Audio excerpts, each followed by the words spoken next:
की तुमचं इंद्रिय हळूहळू इतकं वाकडं होऊन जातं आणि आजच्या स्थितीमध्ये दिवसात 2 ते 3 पेशंट माझ्याकडे यायला लागले किंवा संबंध करताना किंवा इरेक्शन होताना त्यांना खूप त्रास होतो. नमस्कार मित्रांनो, पेनाइल नोड किंवा पिरोनिस डिसीज हे आजच्या स्थितीमध्ये खूपच कॉमनली माझ्या क्लिनिकमध्ये पेशंट येतात. म्हणजे आपल्या इंडियामध्ये काही गाठी निर्माण होऊन जातात, त्याच्यामुळे वाकडापणा येऊन जातो किंवा संबंध करताना किंवा इरेक्शन होताना त्यांना खूप त्रास होतो. असे पेशंट आज माझ्या क्लिनिकला खूप कॉमनली येत आहेत आणि त्यासाठी मी हा व्हिडिओ बनवित आहे. तर अशा पेशंटसाठी कोणती ॲडव्हान्स थेरपी माझ्या क्लिनिकला अवेलेबल आहे त्या विषयावर आज आपण थोडक्यात माहिती घ्यायचा या व्हिडिओद्वारा प्रयत्न करूया. मित्रांनो, मी आहे doctor Umesh. As a clinical sexologist म्हणून गेल्या 40 वर्षापासून मी प्रॅक्टिस करीत आहे. 10 लाखांच्या वर लोकांना मी मार्गदर्शन केलेलं आहे. आज माझे जे व्हिडिओ आहेत ते कमीत कमी 8 करोड लोकांनी आपल्या महाराष्ट्रामध्ये बघितलेले आहेत आणि त्याचा मला खरोखर आनंद पण आहे. कारण मित्रांनो, तुमच्या सहकार्याने आज माझी फॅमिली खूप मोठी झालेली आहे. आज 3,65,000 आपले सबस्क्रायबर झालेले आहे आणि खरोखर मित्रांनो तुम्हाला सांगतो, खरं तुम्हाला सायंटिफिक आणि चांगलं नॉलेज पाहिजे असेल, सेक्स एज्युकेशन पाहिजे असेल तर नक्कीच माझ्या यूट्यूब चॅनलला सबस्क्राईब करायला विसरू नका. आणि व्हिडिओ जर आवडले तर नक्कीच आपल्या मराठी बांधवांना जास्तीत जास्त शेअर करा, जेणेकरून त्यांना पण माझ्या व्हिडिओचा काही ना काही बेनिफिट होऊ शकतो. तर मित्रांनो, आजचा जो आपला विषय आहे की पेनाइल नोड, ज्याला आम्ही पिरोनिस डिसीज म्हणतो. आजपर्यंत पिरोनिस डिसीजसाठी जेव्हा मी सुरुवातीला प्रॅक्टिस केली तर वर्षातून 1 किंवा 2 पेशंट यायचे. पण आजच्या स्थितीमध्ये दिवसात 2 ते 3 पेशंट माझ्याकडे यायला लागले.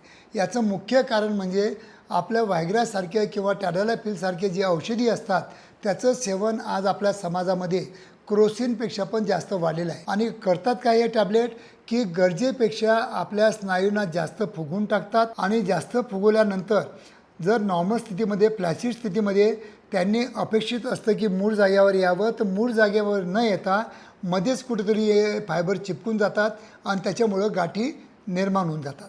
तर आज या गाठीचं प्रमाण खूप वाढलं आहे आणि त्याच्यामुळे लोक खूप परेशान आहेत. तर सगळ्यात पहिलं ॲडवाईस करेल की without the prescription of the doctor किंवा विदाऊट कन्सल्टेशन ऑफ डॉक्टर तुम्ही व्हायग्रासारखे औषधी घेऊ नका, हे मी तुम्हाला पहिलं ॲडवाईस करणार. दुसरी गोष्ट, वयानुसार आणि डायबिटीजमुळं हे जे इथले फायबर असतात हे थोडेसे म्हणजे नाजूक होऊन जातात आणि कुठेही म्हणजे चिपकून जातात आणि त्याच्यामुळे पण गाठी निर्माण होतात. पूर्वी आम्हाला फक्त या गाठी ज्या आहेत या फक्त डायबिटिक पेशंटमध्येच दिसायच्या, पण आज मी जो बघतो तो वयाच्या 25-30 वर्षाच्या मुलांमध्ये पण या गाठी दिसून येतात. आणि त्याचसाठी कोणतंही मेडिसिन या जगाच्या पाठीवर उपलब्ध नाही, हे तुम्ही लक्षात नक्की ठेवून घ्या की कोणतंही औषध याच्यासाठी उपलब्ध नाही. कोणत्याही औषधोपचाराने ही जी गाठ आहे ही कमी होणार नाही. आणि त्याच्यासाठीच मी माझ्या क्लिनिकला जे फॉरेन कंट्रीजमध्ये वापरतात तीच थेरपी, ज्याला आम्ही म्हणतो मोडस फोकल शॉकवेव्ह थेरपी, ही मोडस फोकल शॉकवेव्ह थेरपी ही प्रिसाइजली त्या गाठीवर देऊन त्या गाठींना आम्ही नरम करतो आणि जेव्हा नरम झाल्यानंतर जेव्हा इरेक्शन त्याला येतं तेव्हा या गाठीचे फायबर तुटतात आणि गाठ कमी होण्यासाठी हे शॉकवेव्ह थेरपीची मदत आपण घेऊ शकता. शॉकवेव्ह थेरपीबरोबरच आम्ही डेली तुम्हाला हे व्हॅक्यूम थेरपी डिव्हाइस पण वापरायला देतो, कारण की याच्यामुळं पण हे फायबर तुटण्यासाठी आपल्याला मदत घेता येऊ शकते.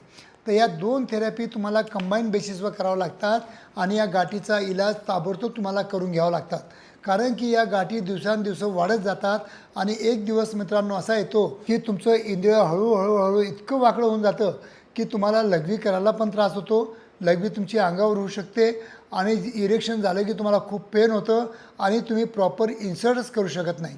तर जेव्हा केव्हा तुम्ही आंघोळ करता, ज्याप्रमाणे तुम्हाला मी सांगत असतो की स्किन मागं पुढं करून बघा, त्याचप्रमाणे तुम्ही तुमच्या इंद्रियाला जर पाल्पेट केलं किंवा त्याला टच केलं तर कुठं गाठी आहेत का हे पण बघणं गरजेचं असतं. हे घरच्या घरी तुम्ही डायग्नोसिस करू शकता, त्यासाठी डॉक्टरांकडे जाण्याची गरज पण नाही. पण जर तुम्हाला कुठेही फील होत असेल, कुठे गाठ दिसत असेल तर जितक्या लवकर ताबडतोब माझ्या क्लिनिकमध्ये आलात आणि या 12 शॉकवेव्ह थेरपी आणि या व्हॅक्यूम थेरपीने नक्कीच आपण त्याला लवकरात लवकर ट्रीटमेंट जर घेतलं तर 100% त्याच्यावर उपचार होऊ शकतो. पण तुम्ही जर उशीर केला, या गाठी खूप हार्ड झाल्या, कठीण झाल्या, तर त्याला तोडणं आणि त्याला ब्रेक करणं हे आम्हाला पण पॉसिबल नसतं. आणि तुम्हाला अजून एक सांगतो जाता जाता की याची सर्जरी करणं पण खूप डिफिकल्ट आहे. कारण सर्जरी केल्यानंतर तुम्हाला प्रॉपर इंटरकोर्स करता येतच नाही आणि तिथंच तुमचं लैंगिक आयुष्य संपुष्टात येतं. तर ते सर्जरीची वेळ नाही आली पाहिजे. म्हणून या गाठी गळ्यात ताबडतोब लक्ष द्या आणि गाठी दिसल्या की ताबडतोब तुम्ही माझ्या क्लिनिकला या. नक्कीच याच्यावर आपण चांगला उपचार करून तुम्हाला समाधान कार्य तुम्हाला ट्रीटमेंट द्यायचा आम्ही नक्कीच प्रयत्न करूया.